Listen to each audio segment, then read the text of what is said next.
Eminem going deep, week 7. It's just one M again, guys. Sorry, no Cole.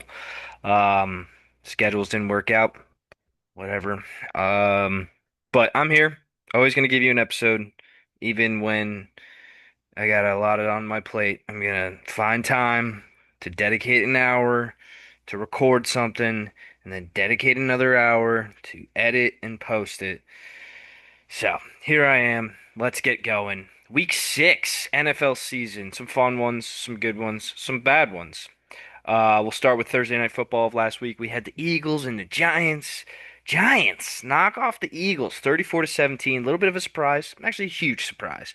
Jackson Dart and Cam Skattebo have shown up to the NFL and are causing a ruckus. They're causing a ruckus on the field and playing well. They're also causing a ruckus in concussion protocol. If no one saw this game, Jackson Dart dove head first into a defender, had to go into the tent.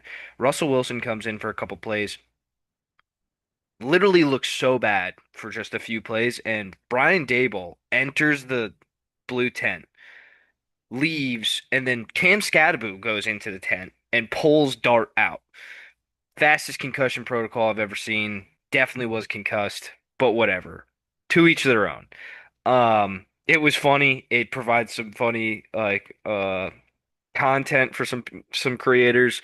I've seen some funny videos of just reenacting it. It was good, but with all said and done, probably shouldn't mess with concussions, and like both Jackson Dart and Cam Skattebo should be tested for concussions several times a game. Um, Skattebo had 98 yards, three freaking touchdowns though. Eagles, they were they were up or they were down 20 to 17 going into the half. It looked like it was going to be one of those back and forth games, and then they came out in the second half and they looked terrible. They looked absolutely terrible. Still having problems with their offense. Like, listen, a year ago, I can remember they played the Browns, didn't look great on offense, and then the offensive line, they said this going into the Super Bowl. The offensive line sat down with Nick Sirianni and were like, "We're going to take over. We are going to run the football. Run the football behind us, and everything else will come with it." Um, they've kind of fallen away from that. Like the usage of Saquon Barkley's down. He's not running as well this year. You know, sometimes when you get as many carries as he did last year, it takes a little while to recover. If the wheels start going for Saquon, though, I just feel like the Eagles will pick up steam. Their defense is still very good. They were banged up in this game. No Quinyon Mitchell, no Jalen Carter. Was that an effect to the Giants putting up 34 points? I wouldn't say so. I would just say the Giants played their asses off. And hats off to them. 2-4. We're getting a little frisky. Getting a little frisky. All right, let's go to Sunday. We got a London game, which was absolutely abysmal. There was one touchdown in this game, a passing touchdown from Bo Nix. How the Jets had 11 points in this one, I don't know. Um, Justin Fields threw for no yards, like net 0 yards between getting sacked 9 times, and so all that loss of yardage. The Jets are just abysmal on offense, and I hate to say this, but they should really start thinking about starting Tyrod Taylor more like for the rest of the season. Justin Fields just ain't got it, like at all, and that's a detriment to Garrett Wilson and Breece Hall, which I think are two very good players, but the anything with Justin Fields right now just not working. And I told you about the Broncos. The Broncos, I don't know what's with them. Like their defense is very good. Had 9 sacks in this game. They're on pace, I think, for a record season when it comes to sacks. Um, but their offense isn't good. Bo Nix doesn't look nearly as crisp as he was a year ago. It is week 6. Maybe he starts getting it going. I'm not sure, but I haven't seen very much this year that's impressed me with Bo Nix. All right, let's go to the next game. We got Cardinals, Colts. Jacoby Brissett started for the Cardinals, and he looked better than Kyler Murray. He kept them in this game.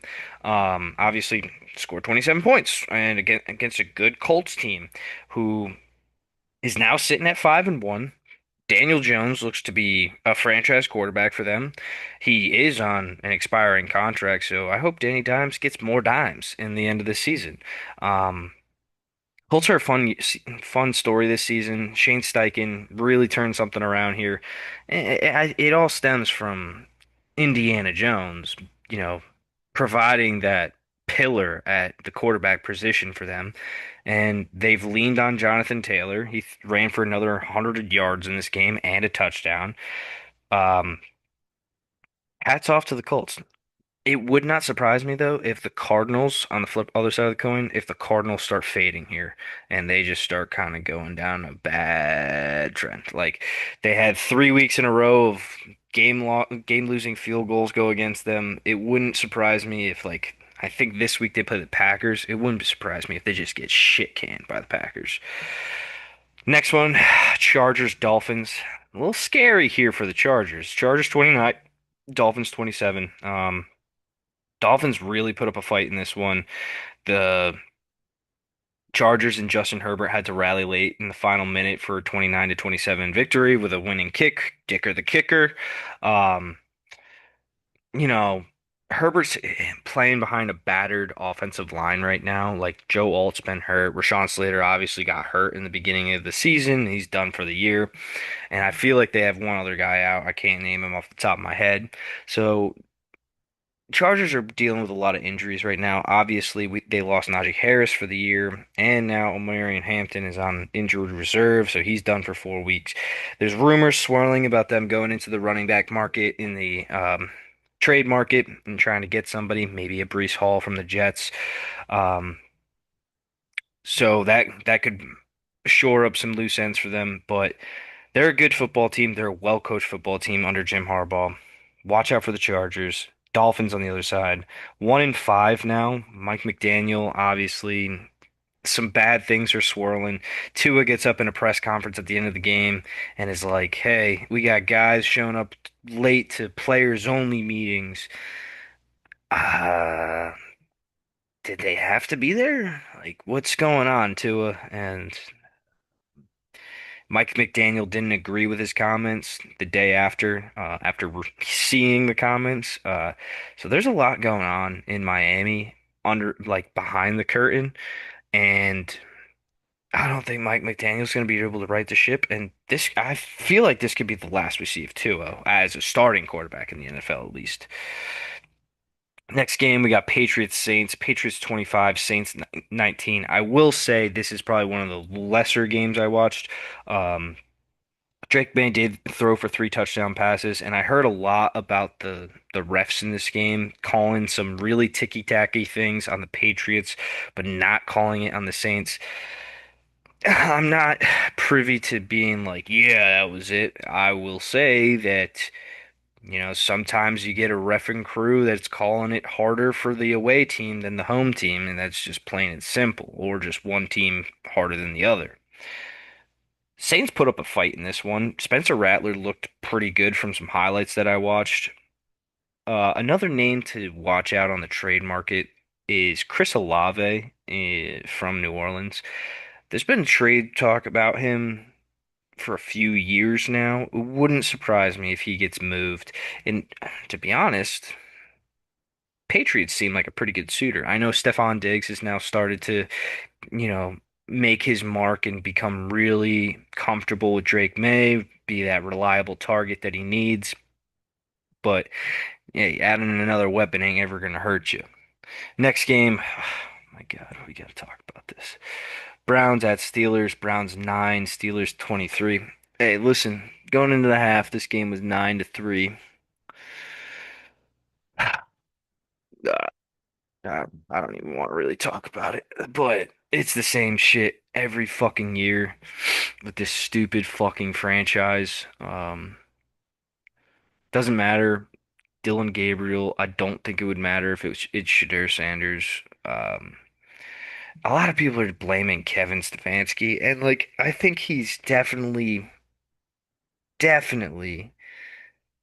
dumbed down the playbook this year in order to get these rookies up to speed fast because you don't really see like these bootlegs you used to see in Kevin Stefanski's offense. You don't see these like pass back, fake downfield throw, screen pass to the tight end to get into Njoku running.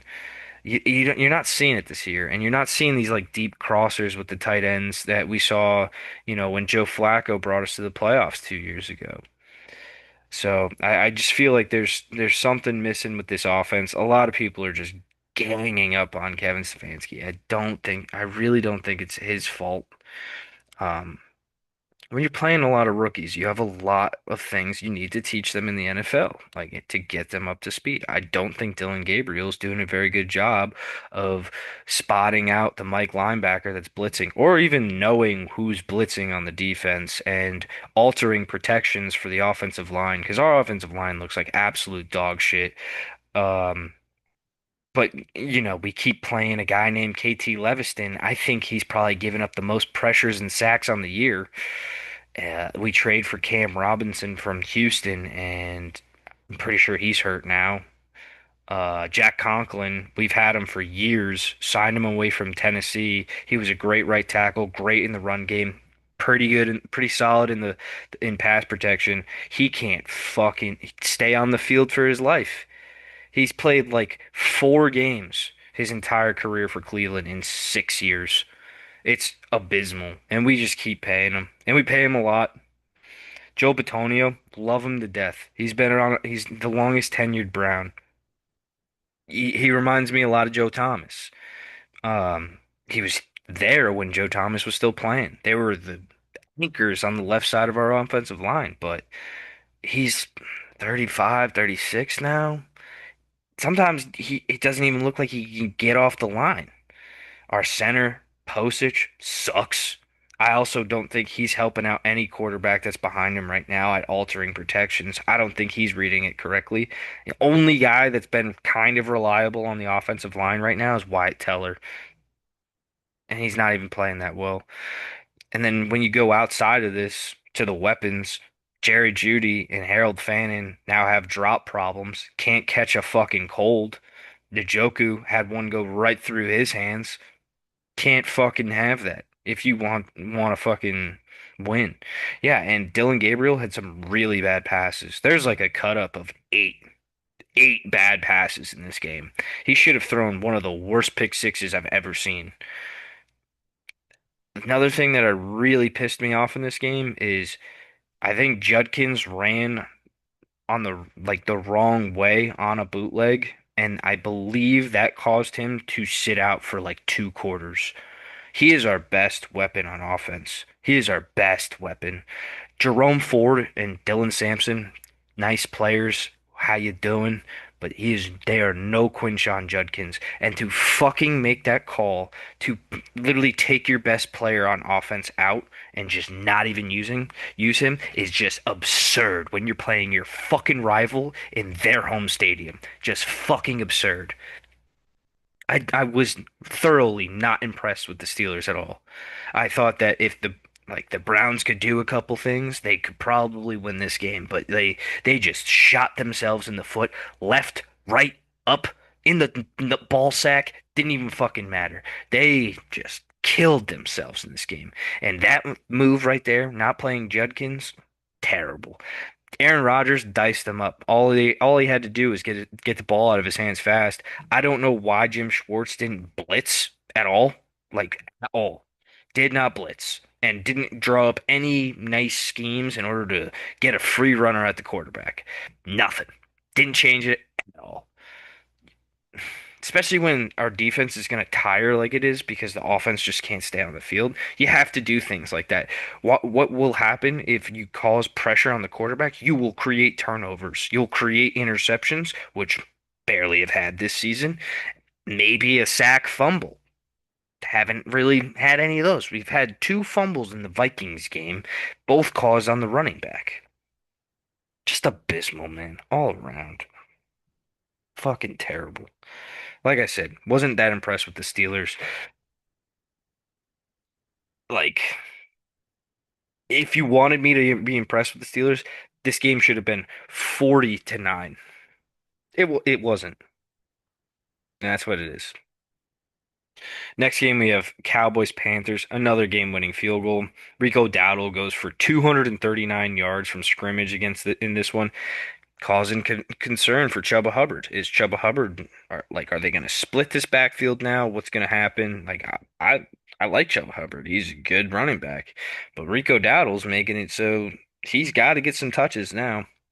Um, Another loss for Dak and the Cowboys. They just let one slip away. They fall down to 2-3-1, letting that these teams in the NFC East just kind of climb their way further and further away from you Cowboys. It's going to be harder and harder to climb out of.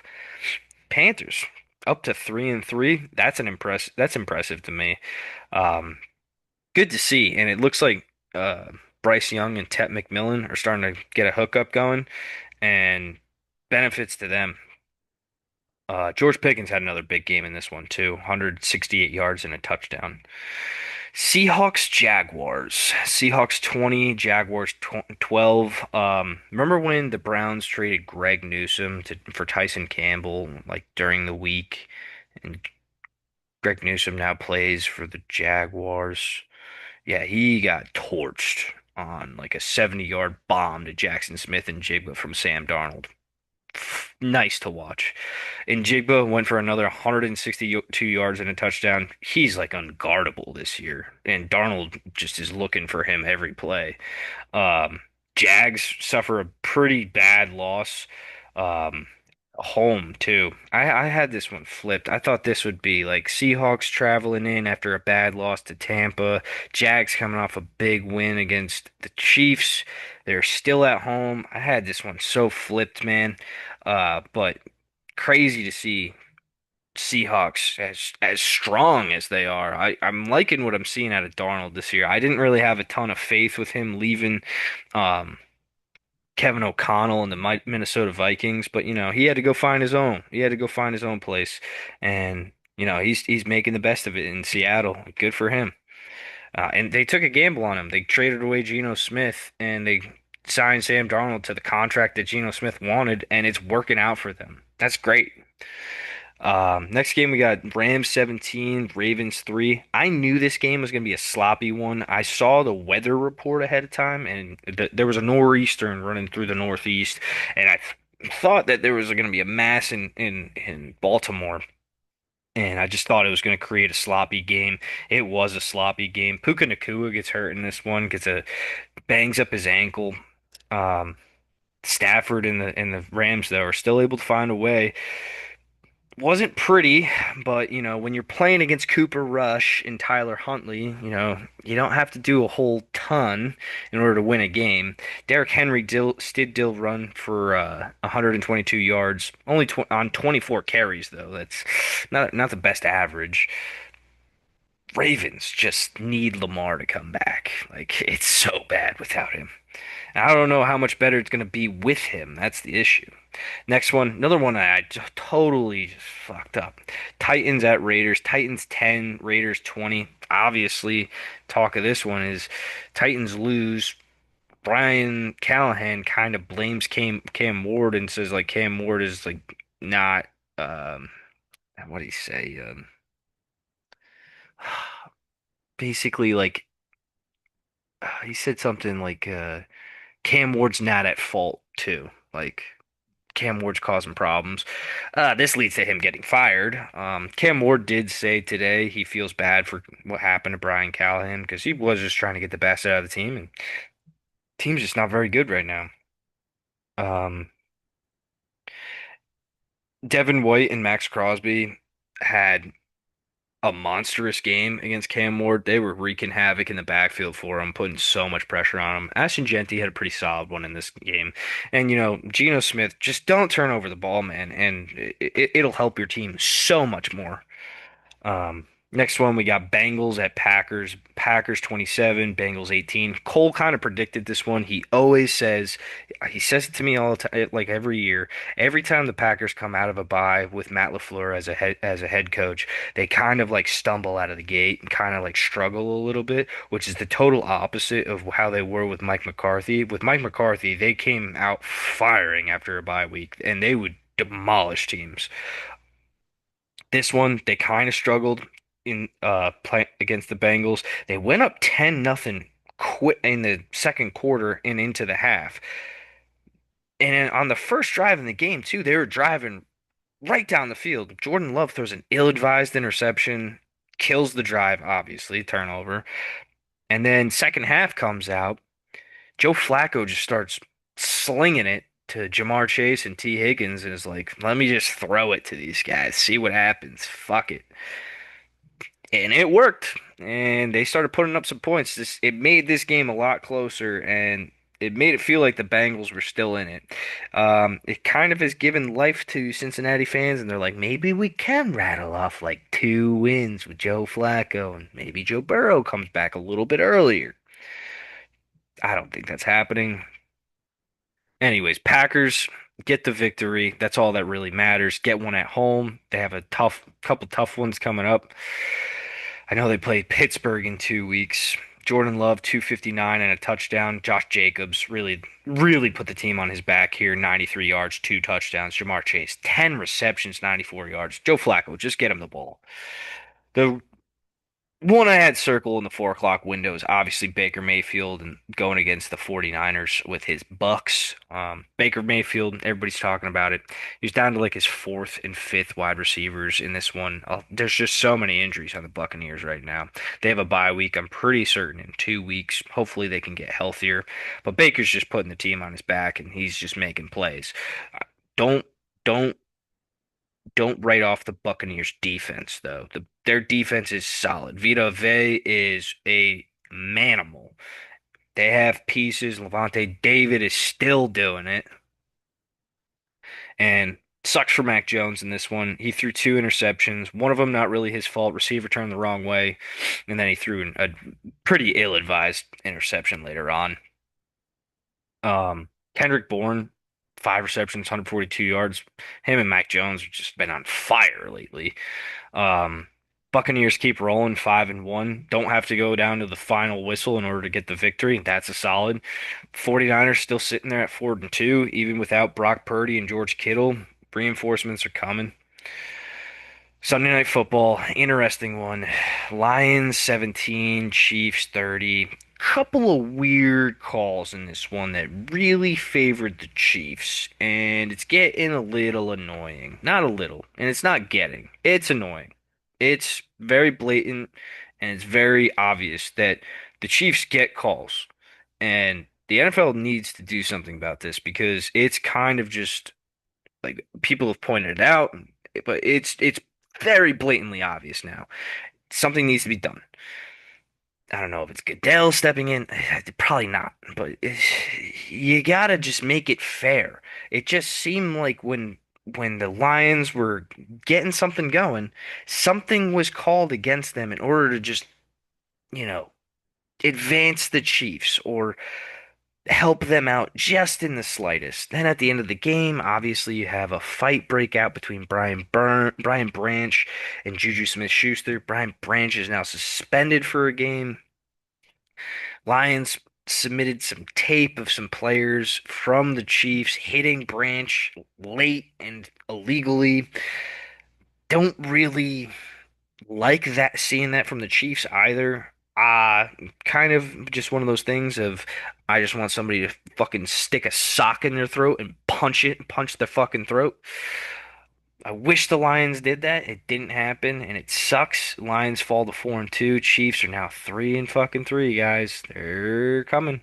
And they get Rashee Rice back this week. And Patrick Mahomes just said it's going to be hard to keep Rashee Rice off the field. Well, if he still fucking drives 109 miles an hour down a fucking turnpike the wrong fucking way and then abandons his vehicle, it's going to be pretty fucking easy to keep him off the field, dude. Monday Night Football, we had Bills, Falcons, Falcons 24, Bills 14. Bijan Robinson is the talk of the town in Atlanta, and Drake London should probably be the second thing talked about in Atlanta. The third thing should be their defense. Bijan Robinson, 170 yards and a touchdown. That doesn't include what he did in the passing attack. Every single time this guy has the football, he is jump cutting like 100 times, and he's just creating missed tackles, missed tackle, missed tackle. It's fun to watch and it's incredible to watch. What a talent he is. I wasn't super high on him coming out of Texas. He's far and away proven me wrong.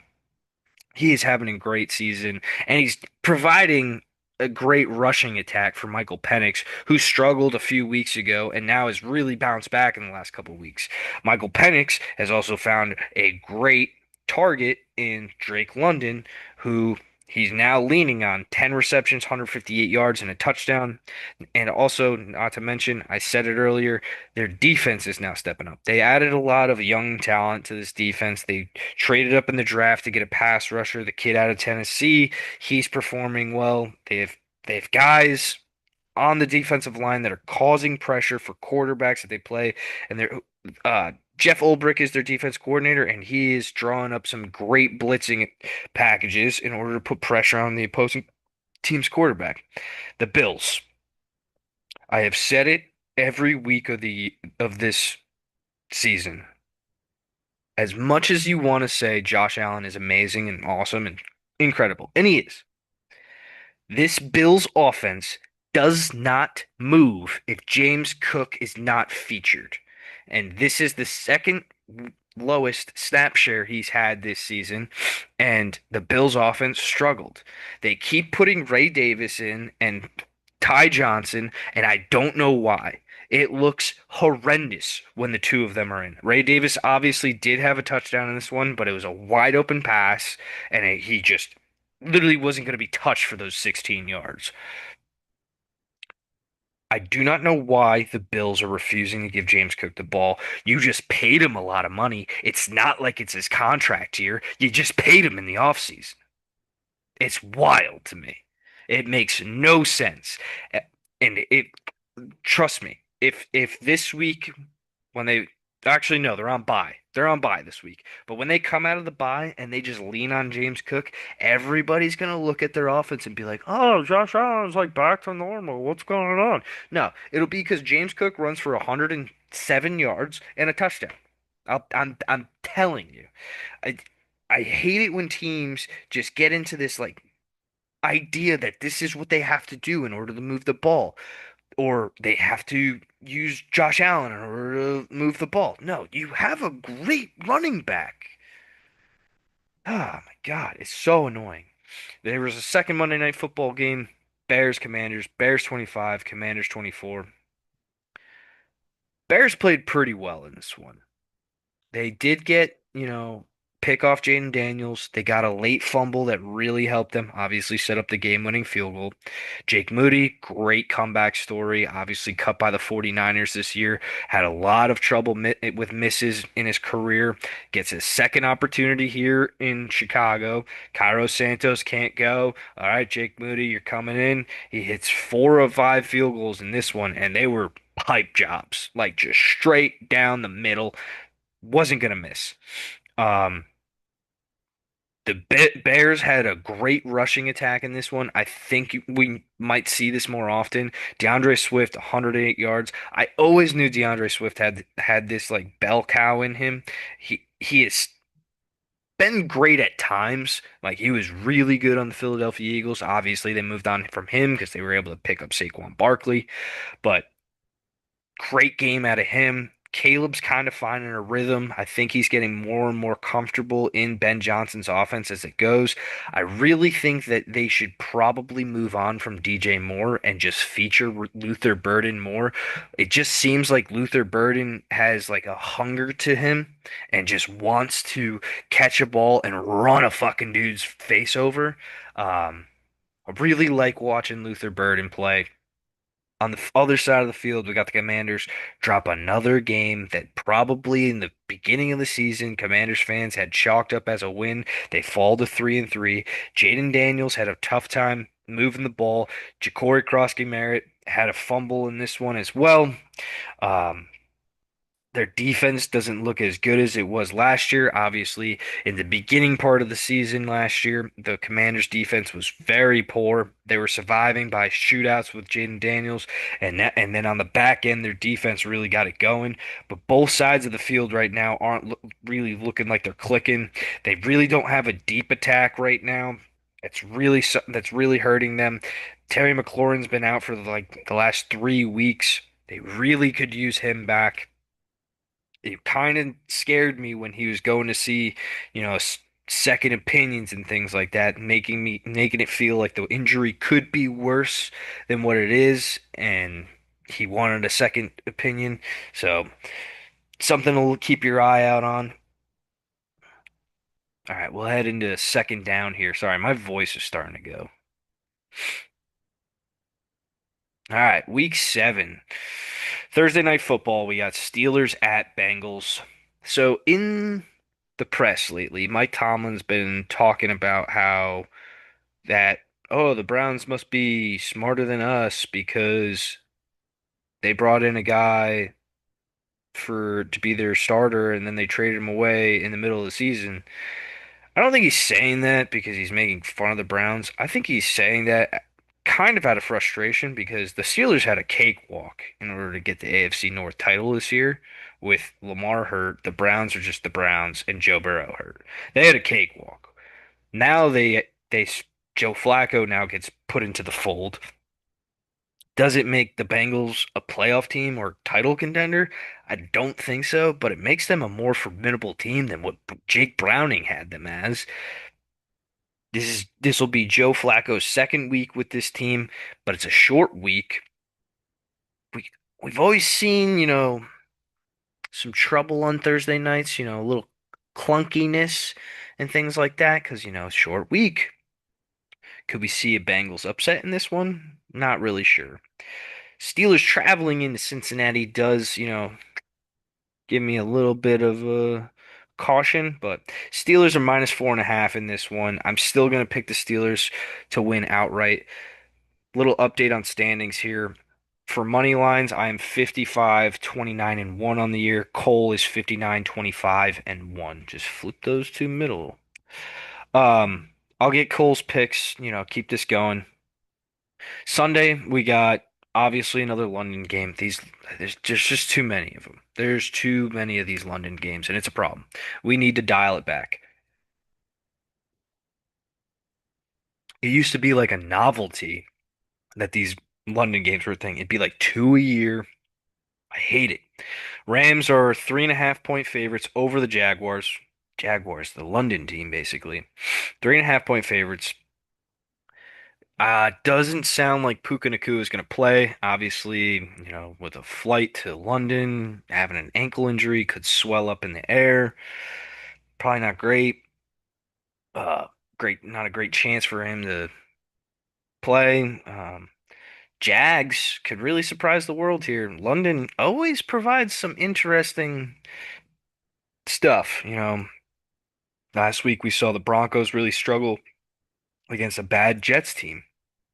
What can go wrong here? Next, we got Saints at Bears. Bears are 4.5 point favorites at home. Oh, for the last game, I'm gonna take uh, I'm gonna take the Rams. Yeah, I just like the Rams defense. I love Jared Verse. I like watching him play, and Braden Fisk. Ah, Saints Bears. Bears are 4.5 point favorites at home. Spencer Rattler has a pretty good stat line on the season, man. 1,217 yards, 6 touchdowns, and an interception. That's not bad. Like, I would take that as a Browns quarterback. Like, I would. Um, Bears coming off a big win on Monday night. Obviously, they had the bye. This is a game that the Bears should win, especially at home. I'm going to take the Bears, but I feel like that 4.5 line is going to be tough. Oh, another game I don't want to talk about. Dolphins at Browns. Browns are somehow 2.5 point favorites here when I think that the Miami Dolphins are a better football team. I don't say that because, like, I think the Browns are just really bad, and I think you'll start to see some people giving up soon, especially if they lose this one. And I think Tua is a better quarterback than Dylan Gabriel, obviously. And I think that's going to be a detriment to the Browns, and they're going to get diced up. Jim Schwartz isn't going to make any adjustments on defense like he usually does, and Devon Achane's going to run for 110 yards. Yeah, taking the Dolphins. A lot of people calling this the Fire Bowl. Whoever, whatever head coach loses gets fired. I don't think the Browns are going to fire Stefanski anytime soon. I just don't. Patriots Titans. Patriots 6.5 point favorites going into Tennessee. I can't believe they're only 6.5. What the fuck do they know that I don't? First off, Mike Vrabel is the coach of the Patriots. Hates the Titans organization for firing him and how that whole thing went down. And they were like, we're going to go in a different direction. What the fuck do you mean? I've brought you to the AFC Championship. We are on the doorstep. It doesn't make any sense to me. 6.5 points? I'm taking the Pats. Also, Brian Callahan just got fired. Mike McCoy's going to be the coach? You're going to think Mike McCoy's going to keep him within 6.5? Yeah, sure. All right, next one we got Raiders at Chiefs. Chiefs are 12.5 point favorites. Jesus, they think the Chiefs are just going to blow the lid off now? Well, Rashee Rice is back. I'm taking the Chiefs, obviously. I don't think I'll go near that 12.5 point spread, though. Interesting one. Eagles, Vikings. Eagles are 1.5 point favorites going into Minneapolis. JJ McCarthy's status is up in the air for this game. The Vikings are saying that his ankle's still not 100%, even though it's been, what, 4 weeks? So, Vikings had their bye week last week. Expectation is to have Carson Wentz start. Vikings are obviously a good defense, so it wouldn't surprise me if we see the Eagles offense struggle a little bit more again. I'm going to take the Eagles to win though, because they are the better team. They should win this game, even with all that being said.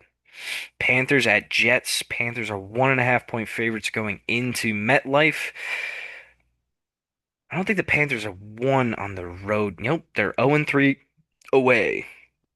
Obviously, the Jets are 0-4 at home, so somebody's got to win here. Taking the Panthers. Rico Dowdle, man. 4 o'clock games. First one, we got Giants at Broncos. Broncos are 7.5 point favorites in Mile High. Oof. I'm guessing that 7.5 points comes from the Broncos defense being so good. I could see that the Giants defense gets after Bo Nix a little bit, though. I'm going to take the Broncos to win outright, but I like that spread. I like that. But Jackson Dart, Cam Scatterboo. Colts, Chargers. Ooh, are the Colts for real? Are the Colts for real? Chargers are 1.5 point favorites at home at SoFi. Indiana Jones going into LA. Let's see what he's got. I'm gonna take the Chargers to win this one though. America's Game of the Week. We got Commanders Cowboys. Commanders are 1.5 point favorites going into AT&T Stadium. Commanders defense has been bad. Struggling on offense. Cowboys defense is bad. Playing very well on offense though. I'm gonna take the Commanders, even though I kind of want to lean Cowboys. Hmm. Last game in the 4 o'clock window, we got Packers Cardinals. Packers are 6.5 point favorites going on the road into Arizona. I'm gonna take the Packers outright, but that 6.5 line, I did say earlier they might throttle them. Sunday Night Football, Falcons 49ers. 49ers 2.5 point favorites. I don't think Brock Purdy's gonna be back. I think it's gonna be Mac Jones again. Interesting that it's 2.5 points. Falcons coming off that really nice win on Monday Night Football against the Bills. Fred Warner, obviously done for the year for the 49ers. Losing that middle linebacker for the 49ers really hurts their defense. But they do have Bob Salah there, defensive mind and everything. I'm gonna take the 49ers, even if it's Mac Jones. Prove it to me, Atlanta. Prove it to me again. Like I picked against you last week, prove it to me again. We have two Monday Night Football games again. God fucking damn it, dude. Um, we got the Buccaneers Lions. Good matchup. Little little wet the beak of a playoff game 2 years ago. That was pretty exciting. That was when the Lions went to the NFC Championship, lost to the 49ers, obviously. Detroit is 5.5 point favorites at home. I'm not sure if Emeka Ibuka will be back. I think Chris Godwin is also doubtful. Mike Evans, I don't think is coming back, and Bucky Irving is not coming back. It's already been announced, but Bucky Irving's out. A lot of injuries for the Bucks. Lions have looked amazing up until last week after the week one loss. Maybe they just played shitty teams because two of the teams they played the Browns and the Bengals. So maybe they just played shitty teams. I do think they should get Jahmyr Gibbs involved more. I think I like David Montgomery, good player. I just don't think he has the same juice as Jahmyr Gibbs. Um, that being said, I'm going to take the Buccaneers. I didn't like what I saw out of the Lions on Sunday Night Football, and I think Baker's just hot, man. We also have a second Monday Night Football game, Texans Seahawks. I'm taking the Seahawks. Prove it to me, Texans. Like you beat the Titans and then the Ravens without Lamar Jackson. Prove it to me. Seahawks are 3.5 point favorites at home. All right, let's head into third down. Best sneakiest matchup. Best matchup of the week. Hmm. Monday Night Football, Buccaneers, Lions, Baker, Jared Goff, Jahmyr Gibbs. I wish Bucky Irving and Rashad White. I think there could be points in this one. I think over unders 52 and a half. It kind of makes me feel like maybe gonna be an under, maybe like a 24 to 26 game, so that we'll reach that 50 threshold.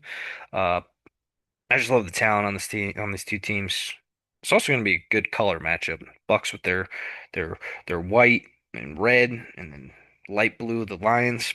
Um, Sneakiest matchup. I'm going to give you Colts Chargers. Giving you Colts Chargers as the sneakiest matchup. That could be the best matchup of the week. But Colts are this underdog story of the year with Indiana Jones. Jonathan Taylor's having a great year. Chargers obviously trying to claim the AFC West. They've faltered a little bit now at 4-2.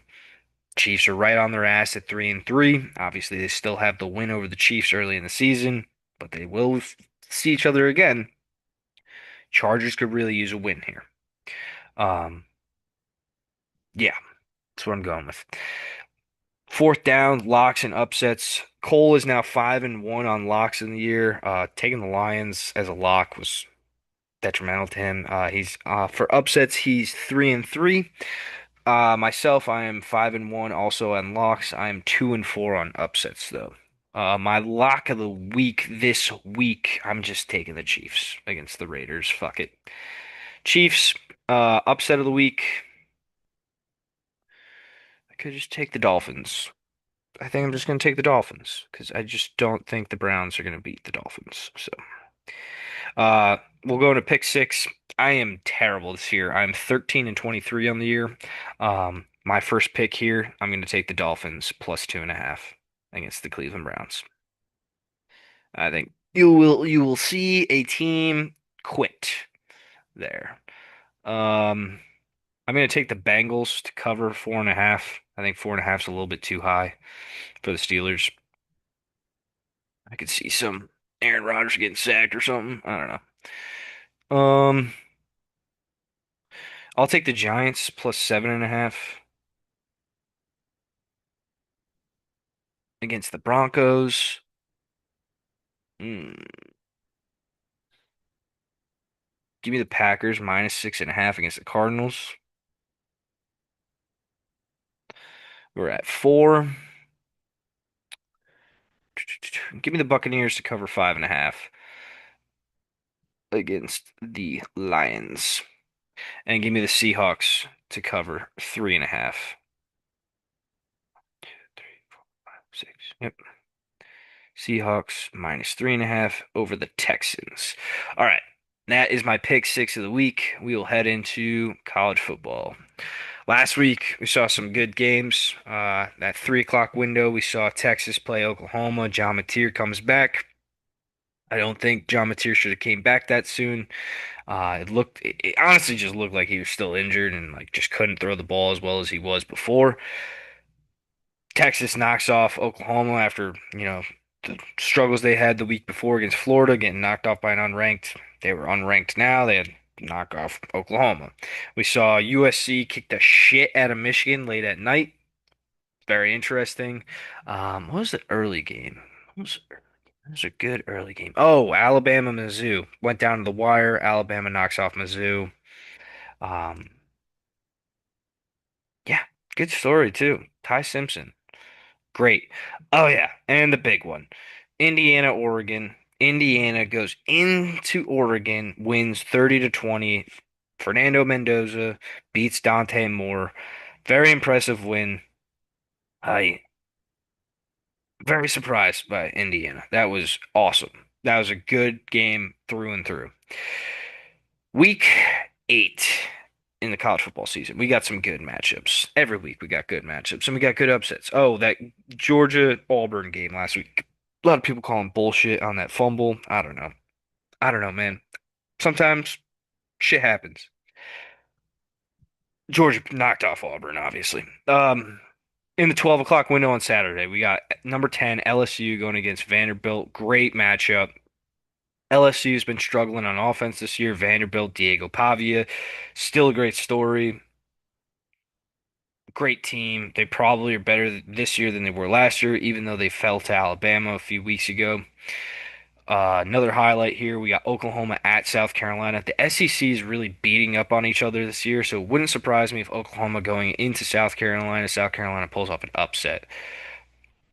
Um, 3:30 window, big one, number 5, Ole Miss at number 9, Georgia. Ole Miss knocks off LSU a few weeks ago. They kind of stumbled last week against Wazoo. That was a tall tale sign of maybe be a look ahead spot to Georgia and playing a really, not really bad, but a not great opponent in Washington State.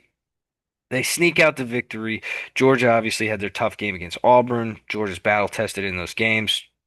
Georgia is, oh yeah, yeah. Looking here.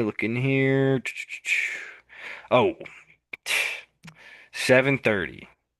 We have number 11 Tennessee at number 6 Alabama. Joey Aguilar and that Tennessee and Josh Heupel. Can they knock off Alabama and Kellen DeBoer? Kalen DeBoer. Good matchup here. Keep your eyes on it. The other late game, keep an eye on. Number 20 USC after just kicking the shit out of Michigan at number 13 Notre Dame. Notre Dame obviously had those 2 losses early on to Texas A&M and Miami. Both still undefeated, both still good opponents. Both probably are like on path right now to win the ACC and or to go to the ACC championship and go to the SEC championship right now.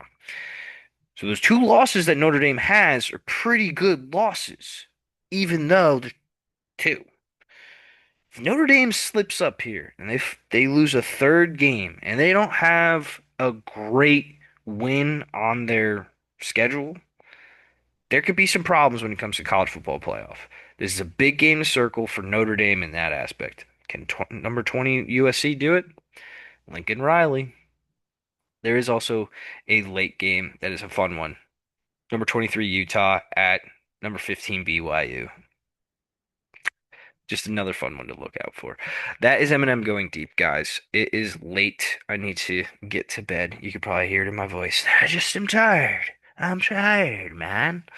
I hope everybody's having a great week, having a great fall. I think the weather's starting to change. That's also part of the reason why I'm so nasally. Hope everybody's doing well. Go get a pumpkin spice latte, because it's about to be November in a blink of an eye. And we're going to be doing Thanksgiving. And then you're going to see me bundled up in the snow, back up in Connecticut for Christmas. It's all going to happen in a blink of an eye. But tune in next week for another episode of Eminem Going. It's always been fun, guys.